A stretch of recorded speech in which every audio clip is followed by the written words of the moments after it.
हमने पिछले एपिसोड में देखा डंक टूर्नामेंट में पार्टिसिपेट करना चाहता है, लेकिन उसके लिए उसे किसी बड़े नोबल हाउस का सपोर्ट चाहिए। इसलिए डंक पहले हाउस फ्लोरेंट, हेफर्ड और टायरल के पास जाता है और उनसे रिक्वेस्ट करता है कि उसके लिए गारंटी दे दें, क्योंकि उसका मेंटोर सर एलन किसी जमाने में इन सब के लिए फाइट कर चुका था। प्रॉब्लम ये होती है कि इन तीनों हाउसेस को एलन याद ही नहीं आता। डंक का प्लान फेल होता दिखता है। फिर डंक टारगेरियन की तरफ जाता है और यहीं लक काम कर जाता है। प्रिंस बेलर को एरलिन याद होता है और वो काफी काइंड भी होता है। बेलर गेम मास्टर को कन्विंस करता है कि डंक को टूर्नामेंट में एंट्री मिल जानी चाहिए। बस एक कंडीशन होती है, डंक एरलिन का सिजिल यूज नहीं कर सकता क्योंकि वो उसका ब्लड रिलेटिव नहीं है। डंक को अपना खुद का सिजिल बनाना पड़ेगा। इसलिए डंक और एग सीधा टेंसेले के पास जाते हैं और उससे रिक्वेस्ट करते हैं कि वो डंक की शील्ड पर नया सिजिल पेंट कर दे, ऑब्वियसली पैसों के बदले। टेंसेले इस काम के लिए मान जाती है। जब तक नया सिजिल रेडी होता है, डंक अपना घोड़ा स्वीटफुट बेच देता है ताकि वो स्टेली पेट से प्रॉपर आर्मर खरीद सके। आर्मर बनने का वेट करते हुए डंक और एक पहला जस्टिंग मैच देखने जाते हैं। शुरू में सब एक्साइटिंग और मजेदार लगता है, लेकिन धीरे धीरे दोनों को एहसास होता है कि टूर्नामेंट में सरवाइव करना भी मुश्किल है, जीतना तो बहुत दूर की बात। फिर भी एक प्रॉमिस करता है कि वो अपनी तरफ से पूरी हेल्प करेगा और डंक कसम खाता है कि वो अपने मेंटोर सर एरलिन का नाम वेस्टरॉस की हिस्ट्री बुक्स में लिख कर रहेगा। आगे क्या होता है चलिए देखते हैं। एपिसोड की शुरुआत होती है एक क्यूट सीन से। जब डंक सो रहा होता है, एक चुपके से डंक का घोड़ा थंडर ले जाता है, लेकिन टेंशन लेने की जरूरत नहीं, एक घोड़ा चुरा कर भाग नहीं रहा। असल में एक थंडर के साथ अपनी जान पहचान आगे बढ़ा रहा होता है और साथ ही ये भी टेस्ट कर रहा होता है कि वो मैच के लिए कितना फिट है। टूर्नामेंट में एग का काम होगा डंक के लिए भाला लाना ले जाना, इसलिए घोड़े का फास्ट और कॉन्फिडेंट होना जरूरी है। जब एग थोड़ा ब्रेक लेता है, उसे सर रॉबिन रेसलिंग मिलता है। उसे एग पर शक होता है कि कहीं वो कोई चोर तो नहीं जो घोड़ा चुरा कर भाग रहा है। एग क्लियरली बता देता है कि वो डंक का स्क्वायर है, तो रेसलिंग चला जाता है। लेकिन इस इंटरेक्शन में कुछ ऑड चीजें होती हैं। रेसलिंग बार बार अपने आप को वी कहकर रेफर करता है, जैसे वो अकेला नहीं हो। वो कहता है कि वो द वॉरियर का काम कर रहा है। ये थोड़ा कंफ्यूजिंग है क्योंकि शो में इस बात का क्लियर एक्सप्लेनेशन नहीं मिलता कि वो ऐसा क्यों बोल रहा है। हमें बस इतना पता चलता है कि सर रॉबिन रेसलिंग ने अपनी लेफ्ट आई खो दी थी जब वो लॉर्ड लियो टायरल के साथ मैच कर रहा था। फैंस काफी टाइम से हाउस रेसलिंग के सिजिल को लेकर अटकलें लगा रहे थे और शो फाइनली रिवील करता है। उनका सिजिल है एक बड़ा सा दरवाजा जिसमें आयरन बैंड्स लगे हैं, और जो द वॉरियर है वो कोई इंसान नहीं बल्कि फेथ ऑफ द सेवन का एक गॉड है। वेस्टेरोस में काफी फेमस कैरेक्टर्स इनकी पूजा करते रहे हैं, जैसे Catelyn Stark, Daenerys Targaryen, Jaime और सर्सी लैनिस्टर, बैरिस्टन सेल्मी और भी काफी लोग। बाद में एग और थंडर वापस कैंप आ जाते हैं। हम देखते हैं कि डंक थोड़ा चिढ़ा हुआ है। ऑब्वियस है, बिना बताए घोड़ा ले जाना कौन टॉलरेट करेगा। दोनों के बीच छोटी सी बहस होती है। एग की ड्यूटीज क्या हैं और क्या नहीं, ब्रेकफास्ट में क्या खाना चाहिए, यहाँ तक बात पहुँच जाती है। लेकिन डंक का दिल सॉफ्ट है। थोड़ी देर बाद उसे एहसास होता है कि वो बच्चे पर ज्यादा सख्ती दिखा रहा है। वो मूड थोड़ा ठंडा करता है, एग को सिलाई सिखाता है, फिर दोनों मिलकर थंडर को साफ करते हैं। सब सेटल होने के बाद डंक एक्चुअली उल्टी करने लगता है। असल में वो अपने पहले मैच को लेकर बहुत ज्यादा नर्वस है। यहीं एग रियलिटी चेक देता है। एग बताता है शील्ड के बिना डंक टूर्नामेंट में एंटर ही नहीं कर सकता। पहले चैलेंज का हक सिर्फ उन नाइट्स को मिलता है जो हाई बर्थ और फेमस होते हैं, और ये प्रॉब्लम भी है। डंक की शील्ड अभी तैयार ही नहीं, और वो किसी ऊंचे घराने में पैदा नहीं हुआ और मशहूर भी नहीं है।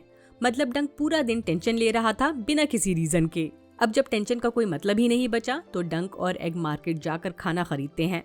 मार्केट में डंक की मुलाकात होती है टेंसेले से। वो उसे बताती है कि शाम तक उसकी शील्ड रेडी हो जाएगी। एग नोटिस करता है कि जब डंक टेंसेले के आसपास होता है तो वो काफी ऑकवर्ड हो जाता है। बस फिर क्या, एग फौरन चिढ़ाना शुरू कर देता है, कहकर कि डंक पपेटियर से प्यार कर बैठा है। ब्रेकफास्ट के बाद डंक और एग टर्निंग ग्राउंड जाते हैं कुछ जस्टिंग मैचेस देखने के लिए। साथ साथ दोनों कैजुअली फ्यूचर के प्लान्स डिस्कस करते हैं। टूर्नामेंट के बाद जिंदगी कैसी होगी, आगे क्या करना है।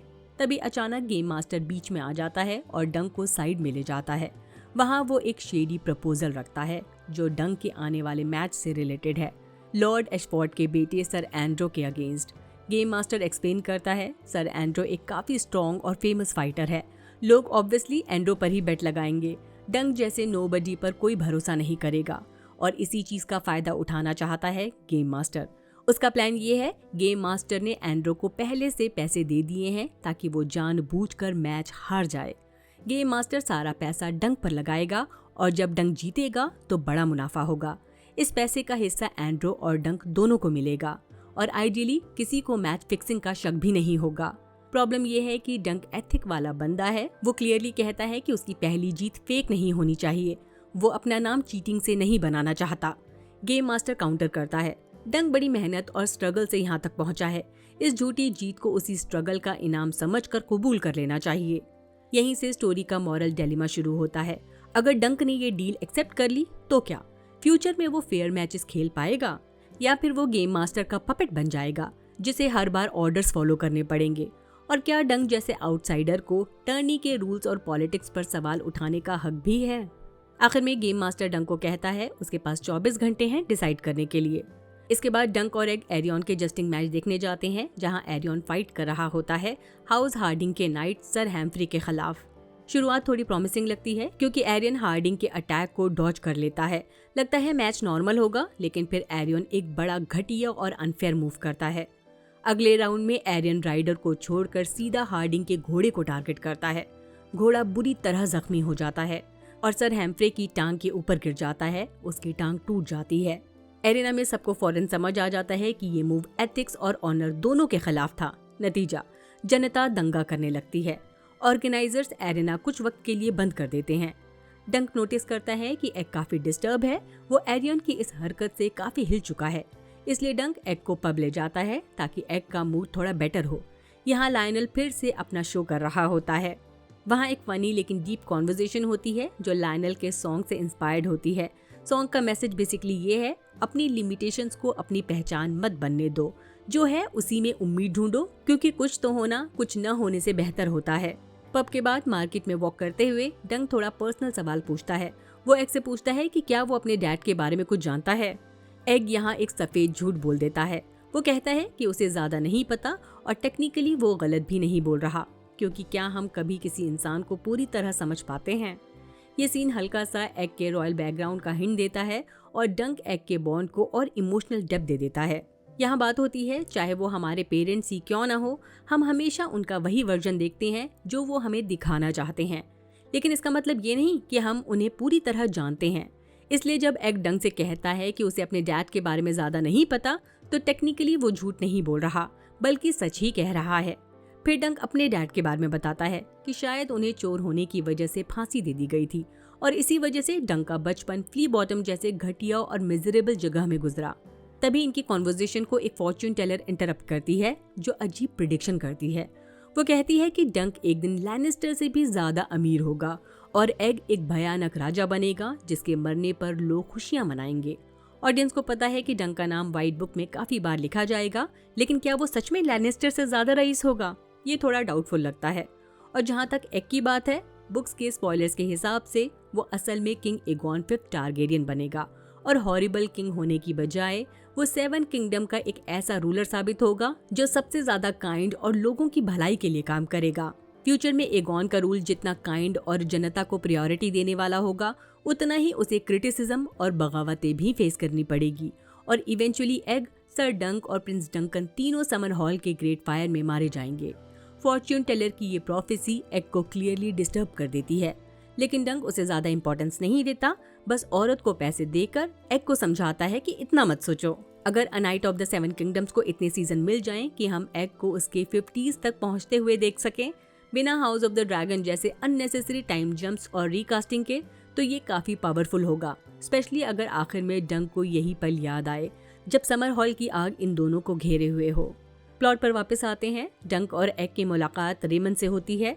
डंक रेमन के साथ फॉसवे फैमिली की शराब पीने चला जाता है, जबकि एग 10 से लेकर एक शो देखने रुक जाता है और प्रॉमिस करता है कि वो शो के बाद डंक की शील्ड उसे ला देगा। डंक और रेमन के बीच स्टेफन की स्ट्रैटेजी पर बात होती है। साथ ही डंक के अपकमिंग मैच और हैम्फ्रे के साथ हुए हादसे का भी जिक्र होता है। डंक यहाँ एग की थ्योरी शेयर करता है कि एरियन ने जानबूझकर हैम्फ्रे के घोड़े को नुकसान पहुंचाया, जिससे हैम्फ्रे की टांग बुरी तरह टूट गई और घोड़ा मारा गया। लेकिन फिर भी डंक खुद ये मान लेता है कि शायद ये सिर्फ एक हादसा ही होगा, क्योंकि उसके दिमाग में एक प्रिंस और नाइट इतना घटिया काम कर ही नहीं सकते। या तो डंक बस पोलाइट बन रहा है या फिर वो टारगेरियंस की रियलिटी से बिल्कुल अनजान है। इसलिए रेमन गुस्से में आकर बड़बड़ाना शुरू कर देता है। वो टारगेरियंस को दुनिया की सबसे बुरी चीज बोल देता है। बाद में वो थोड़ा कवर अप करता है कि वो ज्यादा बोल गया, लेकिन तब तक डंक की आंखें खुल चुकी होती हैं। एपिसोड के आखिर में एग भागते हुए फोसेफे के टेंट में आता है और बताता है कि एरियन टेंसिले को मार रहा है, सिर्फ इसलिए क्योंकि उसने अपने प्ले में ये दिखाया कि एक नाइट ने ड्रैगन को मार दिया। जब एरियन टेंसिले की एक उंगली तोड़ देता है, डंक गुस्से से पागल हो जाता है और प्रिंस को इतनी जोर से पंच करता है कि उसका एक दांत टूट जाता है। एरियन फौरन अपने सैनिकों को ऑर्डर देता है कि डंक के सारे दांत तोड़ दो, लेकिन एग बीच में आ जाता है और मेकर का बेटा होने के नाते सब गार्ड्स को रुकने का हुक्म देता है। डंक देखता है कि टारगेरियन गार्ड्स एग की बात मान रहे हैं और एग एरियन को भाई कहकर बुलाता है। ये देख डंक पूरी तरह शॉक हो जाता है। बिल्कुल वही रिएक्शन जो उन सब व्यूअर्स का होता है जिन्होंने बुक्स नहीं पढ़ी और सोचा था कि एग सच में कोई ऑर्डिनरी नोबडी है। ये खुलासा कि एग असल में टारगेरियन है, डंक और एग के रिश्ते को हमेशा के लिए डैमेज नहीं करेगा। हाँ, थोड़ी देर के लिए टेंशन हो सकती है क्योंकि एग ने झूठ बोला, लेकिन लॉन्ग रन में इनका बॉन्ड स्ट्रॉन्ग ही होगा। हो सकता है डंक फ्यूचर में किंग्स गार्ड ज्वाइन करने का सपना और सीरियसली ले और एग उससे बोले कि उसे फ्यूचर किंग नहीं, सिर्फ दोस्त समझो। चलिए अब कुछ एक्स्ट्रा चीजों पर बात करते हैं। अभी हमें 3 इम्पोर्टेंट चीजों पर फोकस करना जरूरी है। फासिस्ट का आर्ट से नफरत, एग की मैच्योरिटी और शो का टोनल शिफ्ट। टारगेरियंस वेस्टेरोस की सबसे पावरफुल फैमिली हैं। उनके पास पावर, लेगेसी सब कुछ है। फिर भी एरियन एक छोटे से प्ले को टॉलरेट नहीं कर पाता जिसमें एक नाइट ड्रैगन को मार देता है।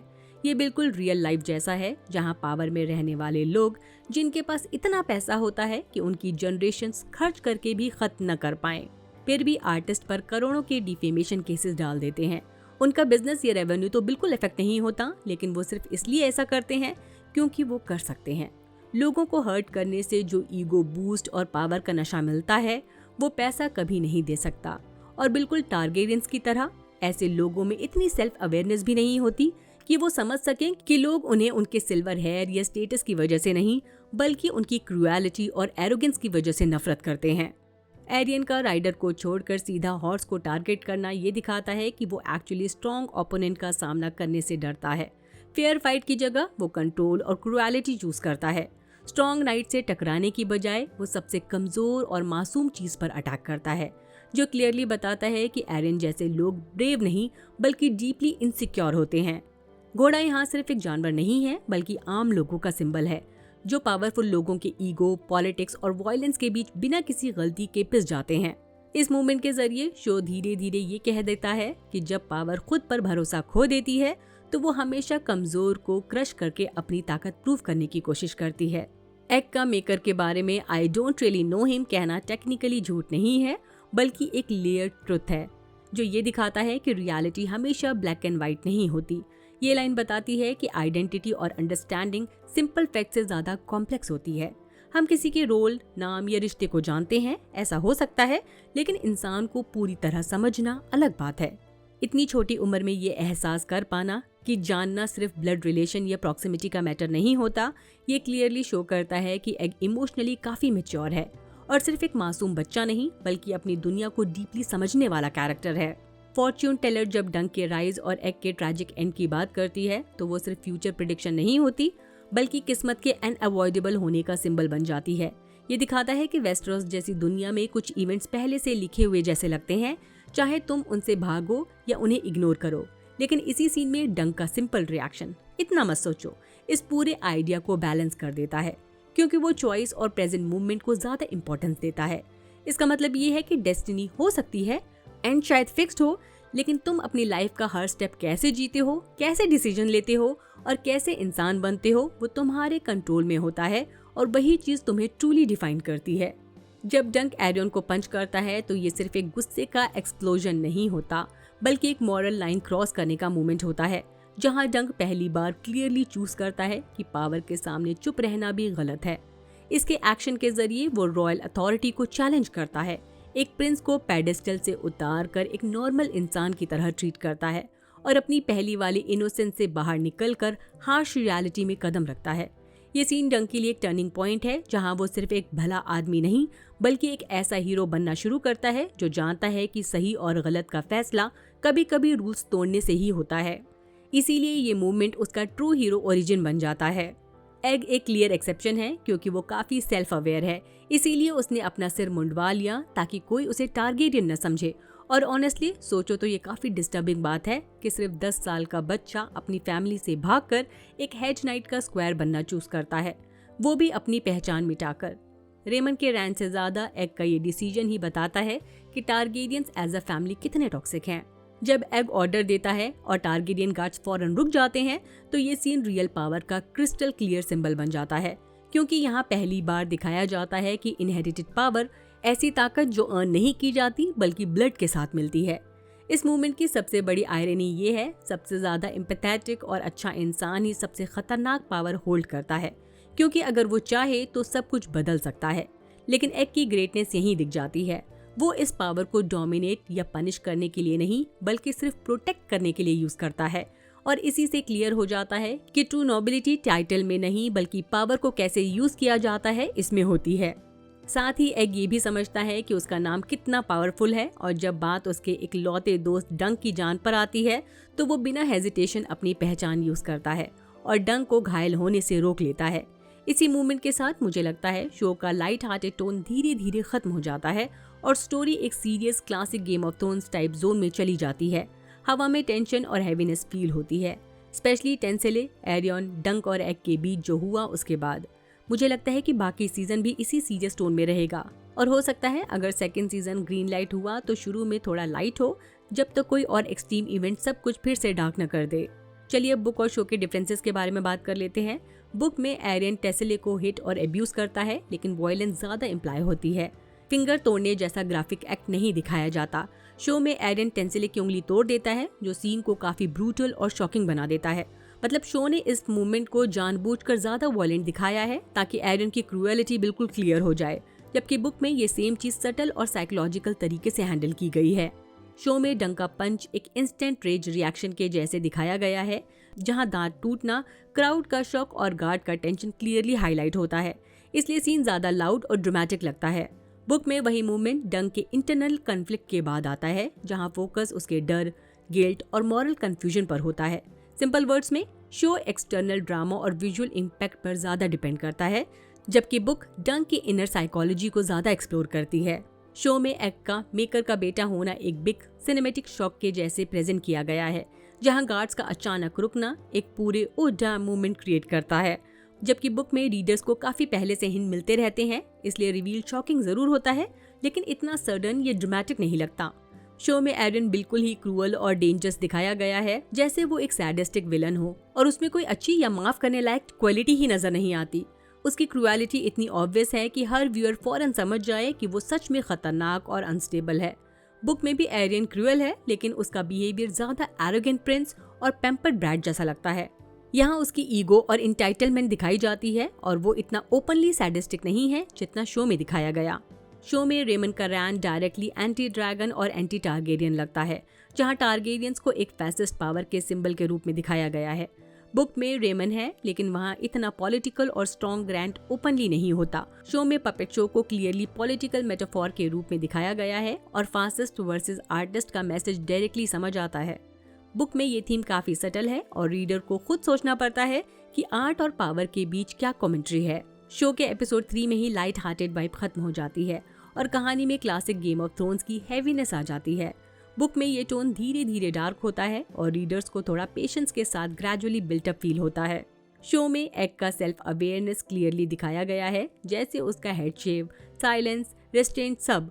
बुक में ये चीजें हैं, लेकिन इतनी इमोशनली हाईलाइट या फ्रेम नहीं की गई, बस हल्का सा मेंशन होती हैं। चलिए थोड़ा और एक्स्ट्रा, मुझे लग रहा है जितना बड़ा एपिसोड नहीं है उससे बड़ा मेरा वीडियो हो जाएगा। जॉर्ज आर मार्टिन की डंक और एग स्टोरीज बहुत ही एडेप्टेशन फ्रेंडली हैं, क्योंकि उनका स्ट्रक्चर, स्केल और थीम्स टीवी के लिए ऑलमोस्ट परफेक्ट फिट है। सबसे पहले ये story self contained episodic adventure है। हर novel the Hedge Knight, the Sworn Sword, the Mystery Knight एक क्लियर बिगनिंग, मिडल और एंड रखती हैं, जो नेचुरली सीजन या मल्टी एपिसोडिक आर्क में कन्वर्ट हो सकती हैं, बिना गेम ऑफ थ्रोन्स जैसे 100 ऑफ प्लॉट लाइन को जग्गल किए। इससे पेसिंग टाइट रहती है और कैजुअल व्यूअर्स भी लॉस्ट फील नहीं करते। दूसरा, वर्ल्ड बिल्डिंग ऑलरेडी फेमिलियर है। Westeros, houses, sigil, tourney, politics सब गॉड ऑडियंस पहले से जानती है। लेकिन डंक और एग का लेंस ग्राउंड लेवल है। किंग्स और ड्रैगन्स बैकग्राउंड में रहते हैं। Focus common people, hedge knight, artist, soldiers पर होता है। टीवी के लिए ये गोल्ड है क्योंकि स्केल छोटा है पर इमोशनल इम्पैक्ट ज्यादा। तीसरा, कैरेक्टर काउंट लिमिटेड है। मेन फोकस सिर्फ डंक और एग पर रहता है। इससे एडेप्टेशन में कंफ्यूजन कम होती है। कास्टिंग और बजट कंट्रोल में रहता है। व्यूअर्स कैरेक्टर से जल्दी ही अटैच हो जाते हैं। गॉड में जहां लोग सीजन 1 में ही 20 नाम भूल जाते थे, यहाँ एंट्री इजी है। चौथा, थीम्स टाइमलेस और मॉडर्न है। पावर का abuse, class divide, art versus authority, masculinity, honour versus survival, ये सब डंक और एग में धीरे धीरे बुना गया है। इन स्टोरीज को टीवी या शो में मॉडर्न पॉलिटिकल और सोशल कॉन्टेक्स्ट के हिसाब से ज्यादा स्ट्रॉन्ग बनाया जा सकता है, बिना ओरिजिनल बुक की स्टोरी या कैरेक्टर को बदले। पांचवा, वॉयलेंस मीनिंगफुल है, एक्सेसिव नहीं। डंक और एग में ब्रुटैलिटी शॉक के लिए नहीं, कैरेक्टर रिवील के लिए होती है, जैसे एरियन। ये टीवी के लिए बेटर है क्योंकि हर वॉयलेंट मूवमेंट स्टोरी को पुश करता है। और सबसे इम्पोर्टेंट, इमोशनल कोर स्ट्रॉन्ग है। डंक का आउटसाइडर होना और एग का हिडन रॉयल्टी होना एक क्लासिक ड्रामेटिक इंजन है। Innocence versus power, idealism versus reality. जब इमोशनल स्पाइन स्ट्रॉन्ग होती है, अडेप्टेशन ऑलमोस्ट खुद चलने लगती है। इसी के साथ ये वीडियो यहीं खत्म करते हैं। बाय, अपना ख्याल रखिए।